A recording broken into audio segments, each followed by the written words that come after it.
NewYorkBIO is pleased to present Vision Talks from our 2021 annual meeting.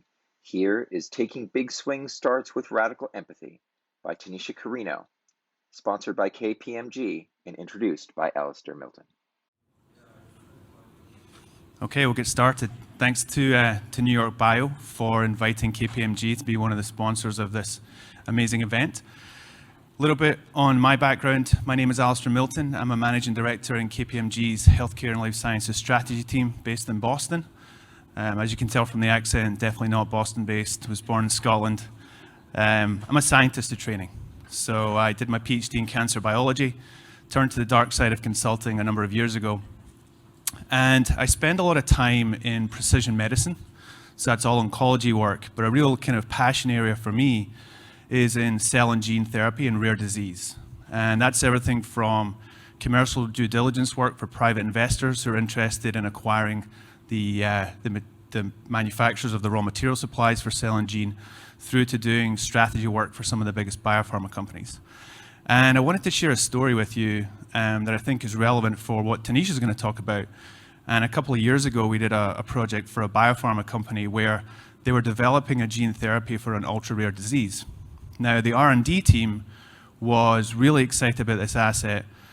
High unmet medical needs, the safety looked good, the efficacy looked good, but the commercial team said, look, we can't sell this drug.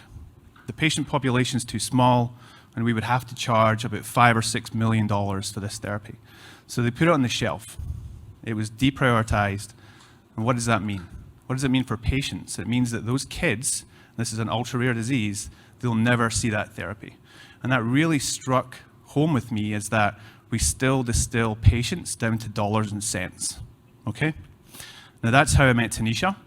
So Tanisha invited me to a breakfast event at the FasterCures Institute in DC in 2017. And we got talking, and she said, look, we got to do something to try and get these assets out of pharma. There's so much good science that goes on the shelf just for strategic reasons. Nothing to do with the safety or the efficacy, just strategic reasons. So we put our heads together, and we worked for weeks and months with the FasterCures team, and we came up with the Bridge Initiative, which started with the Children's Tumor Foundation to get some of those assets out of pharma to CTTF. And when I was working with Tanisha, what really struck home with me was her real passion for patients. Patient centricity is a buzzword that you hear a lot of people talk about. But for Tanisha, it's a mantra. She lives that mantra all the time. And that's why KPMG was really excited that she agreed to come and share her thoughts with you today. So that's the informal intro. Here's the piece she wrote for me. So Tanisha Carino, Ph.D., is a health policy expert whose experience has spanned government, biotech, and nonprofit for over 20 years. Most recently, she was the Executive VP, Chief Corporate Affairs Officer at Alexion. Prior to Alexion, she served as Executive Director at FasterCures, a center of the Milken Institute, a nonpartisan think tank whose mission is working with global government, philanthropic, and business leaders to accelerate treatments to patients. She began her career in health policy, working for the US Medicare program to improve access to new technologies for its beneficiaries. She currently serves on the board of the directors of Silk Road Medical, the National Health Council, the governing board of the Patient-Centered Outcomes Research Institute, and the Alliance for Health Policy. Tanisha.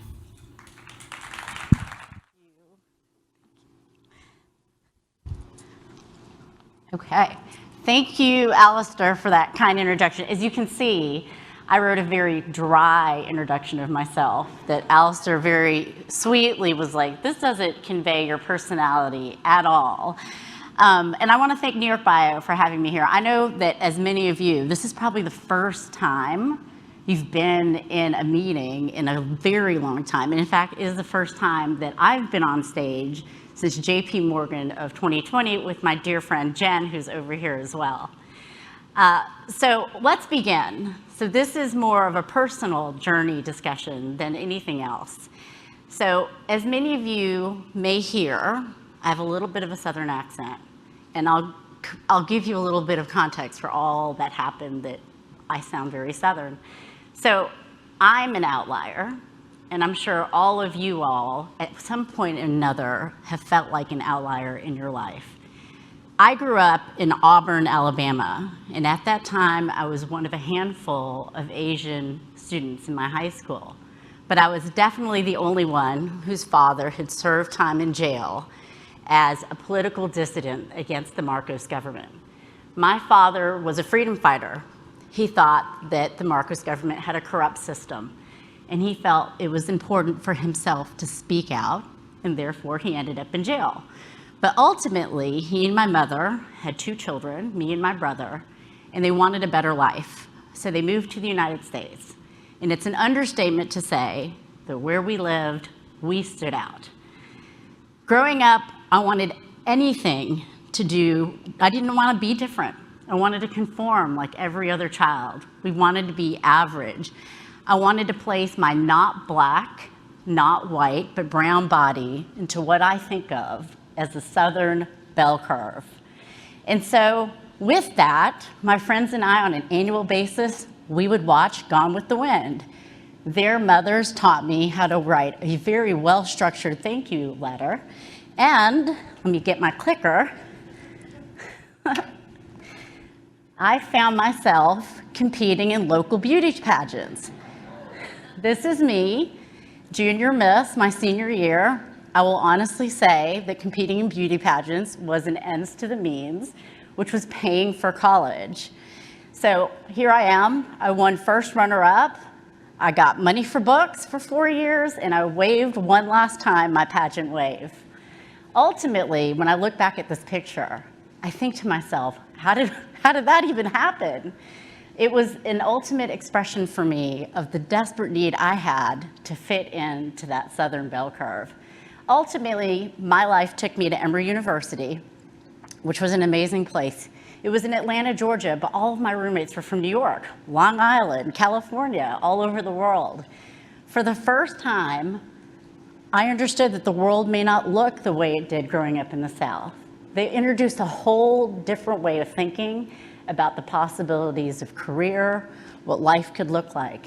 And what I ultimately started to feel was a sense of rebellion, a rebellion against my Southern roots.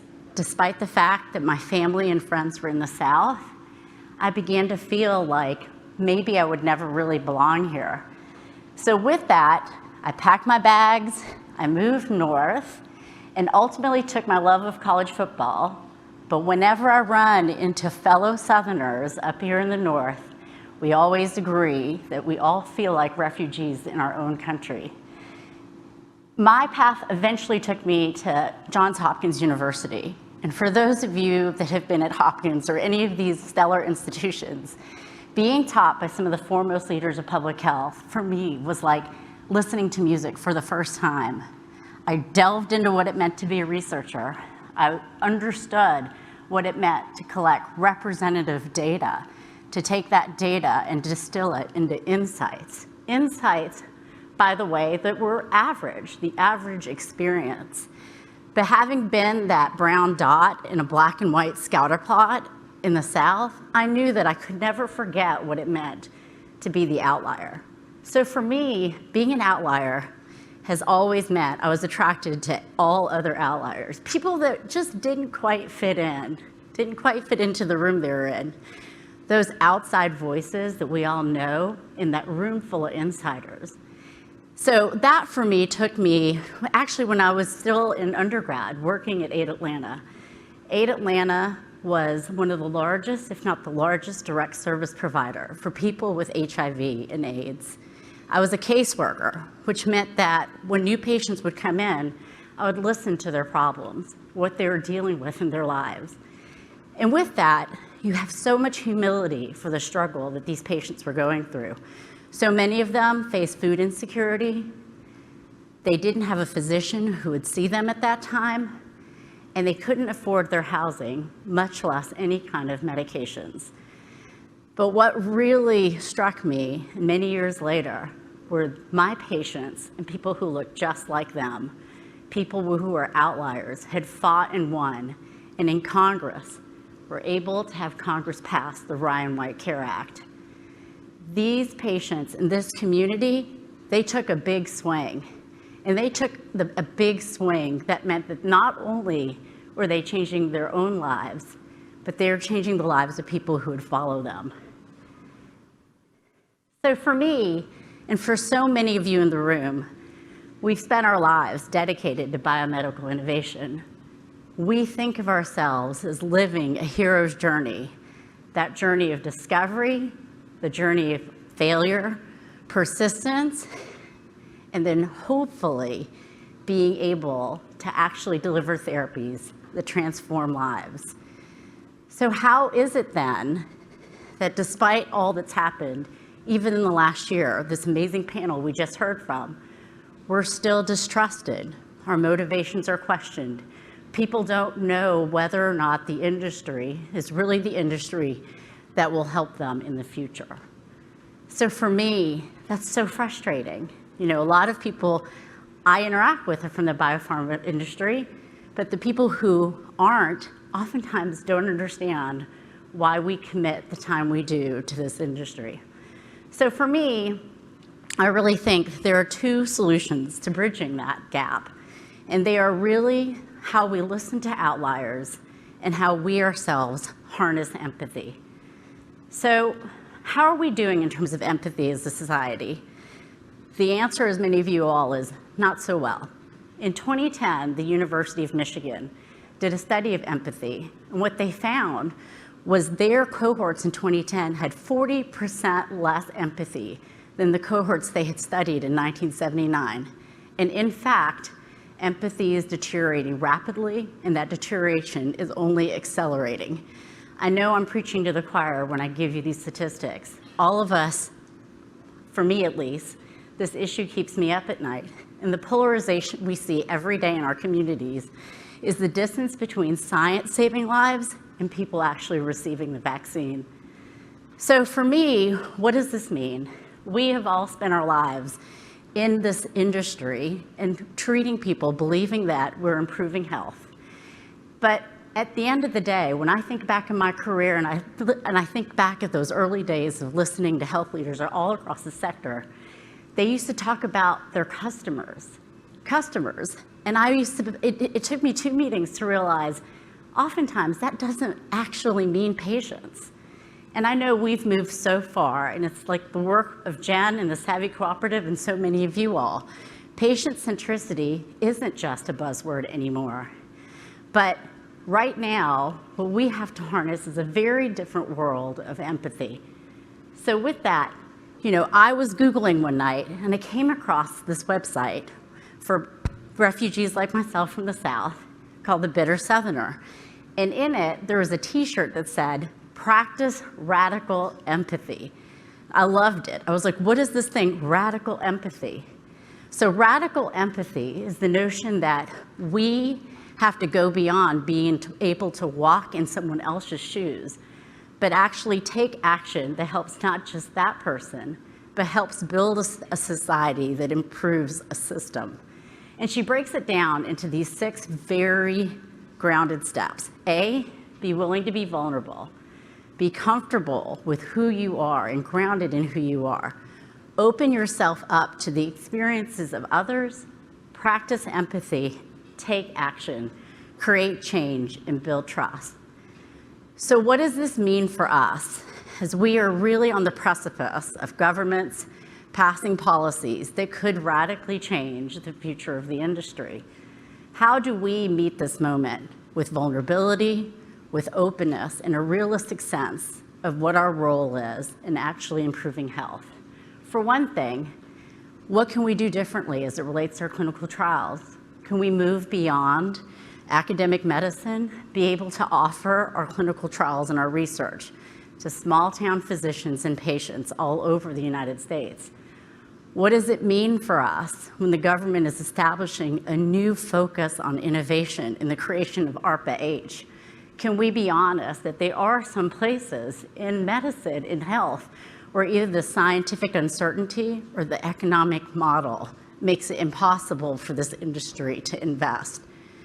And when it comes to drug pricing, can we be vulnerable, acknowledging that we actually don't know everything there is to know about our medicines when they launch, and commit to continuous evidence generation that reflects the needs of physicians, patients, as well as the payer. So with that, I really do believe we're on this precipice. Patients need for us to continue on our hero's journey, but they also need us to help them create a system where heroism is the exception and not the rule. So I know for me, in 1 month, in 6 months, in the next year, and I invite you, how can we listen to outlier voices differently? How do we practice radical empathy? Thank you to Tanisha Carino, because it's time for us. It's time for all of us to take big swings. This has been Taking Big Swings Starts with Radical Empathy. NewYorkBIO.